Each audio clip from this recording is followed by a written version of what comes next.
Ezi Nwanne Amaka, Ezi Nwanne Amaka, Ezi Nwanne Amaka bịa ka nje n'ama Igbo.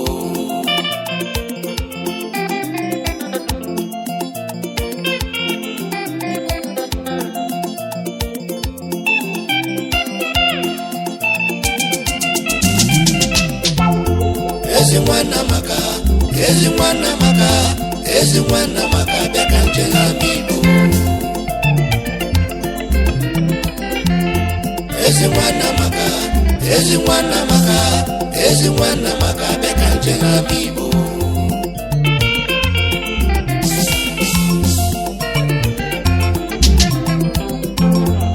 Prince Kitoman akụnachi arịrị ọmụ na-ekwu egwu mejebe ụwa niile maka na onye ejem ka odisi awam ihe n'elu ụwa. Ka m buru egwu m ka m jebe ụmụ abalị eze ọjị n'ama Igbo na Nwange local government of Imo State, obodo mara mma. Onye ka mụ chọrọ jebe Chief Chigozie Ikeme Iwunze Anyiam eze dị n'obi one ọkụ ụmụ abalị eze ọjị ama Igbo dogbono, a well-known USA based physiotherapist, a man of great honor, a kind-hearted man who is in love with his people and always working for their progress. Chief Chigozie Ikeme Iwunze Anyiam omere ọha nwa n'eze ọjị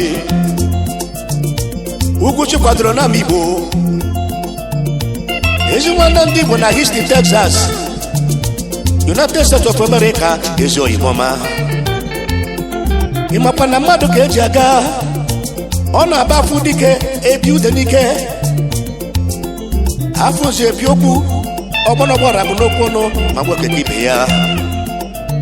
Chief Chigozie Ikeme Iwunze Anyiam onye jighị n'oji odogbunu a na-ekwu na nkịtị o.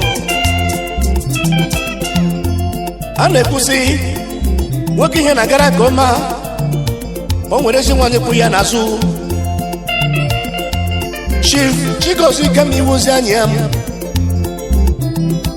kelere m Lolo gị asapụta nwanyị ọma ụmụ obi dị ya. Osodi ome nke Chief Ike Iwunze Anyiam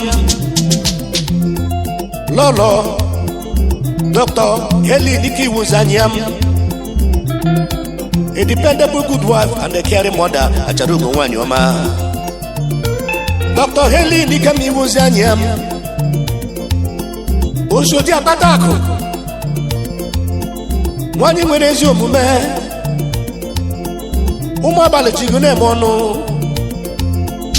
eze ọjị chigo na-eme ọnụ, ama Igbo jikwego na-eme ọnụ, acharugo nwanyị ọma. Osodi eriak Prince Kitoman na-akpọ gị onye ọma, ọ ga-adịrị gị mma. Ezi Nwanne Amaka, Ezi Nwanne Amaka, Ezi Nwanne Amaka bịa ka nje n'ama Igbo.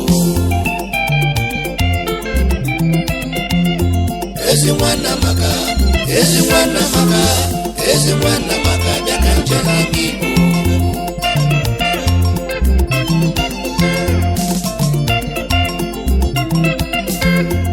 Ịmakwa na mmadụ ka eji aga obodo ọbụla nwere ndị ha ji eti ebube afọ jiri mara obodo. Enwere ndị nwe obodo nwekwa ndị nwe obodo ọbụka si mee. Chief Sir Chigozie Ikeme Iwunze Anyiam si ka m kene ụmụnne ya maka na Ezi Nwanne Amaka n'ama Igbo.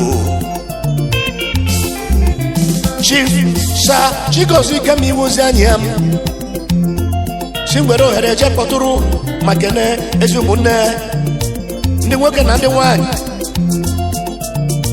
ndị gosiri ịhụnanya na enyemaka ịfụ na ama Igbo mepere emepe bụrụkwa obodo eji amatụ, obodo mara mma.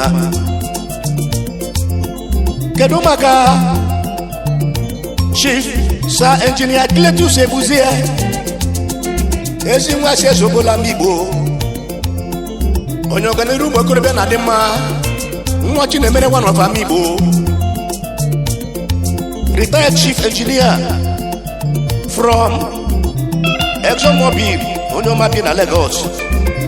Ya na ezi nwanyị ya Lolo Rosemary Ebuzie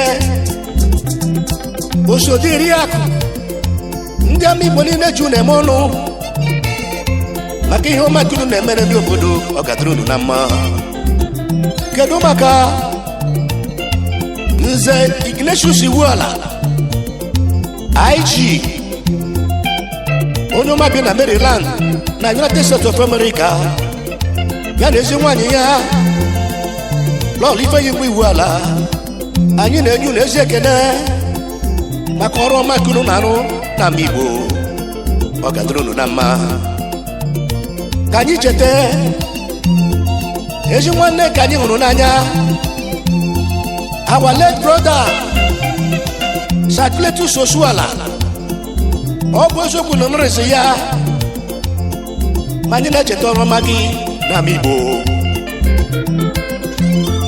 Ya na ezi nwanyị ya Lolo Pauline Osuala, ezi nwanyị mara mma, anyị na-ekele gị mgbe niile ọ ga-adịrị gị mma.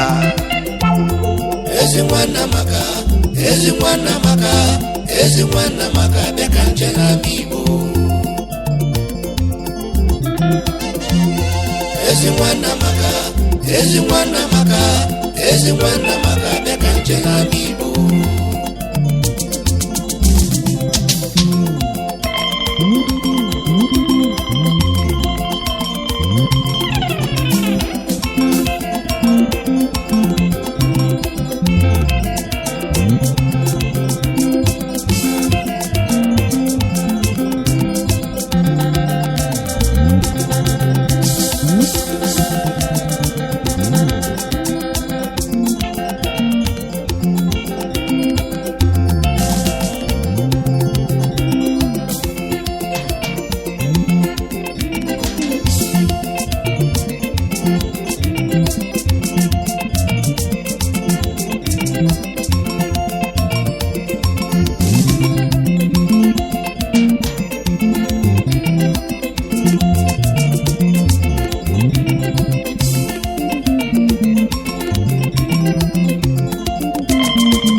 Ezi Nwanne Amaka, Ezi Nwanne Amaka, Ezi Nwanne Amaka bịa ka nje na Amibo. Ezi Nwanne Amaka, Ezi Nwanne Amaka, Ezi Nwanne Amaka bịa ka nje na Amibo.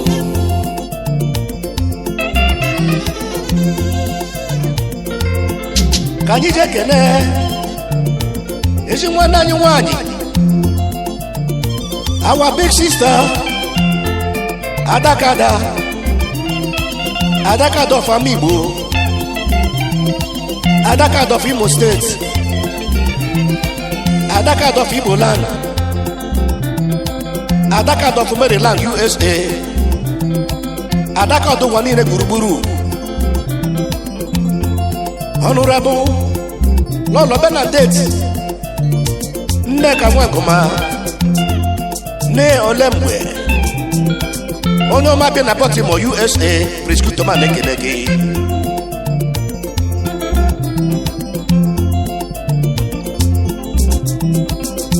Kedu maka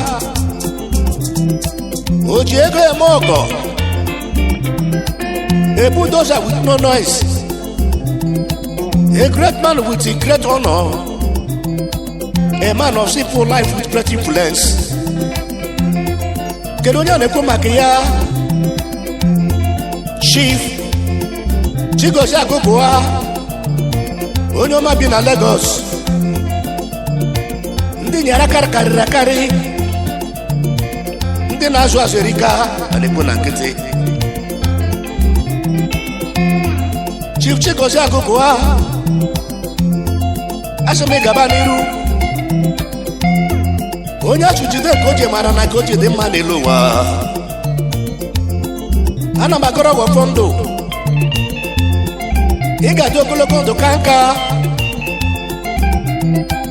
ị ga-adị ka echi maka echi adị agwụ agwụ ebe ị nwere mụ onyinye Chukwu ga na-enye gị mmaji kwuru mmaji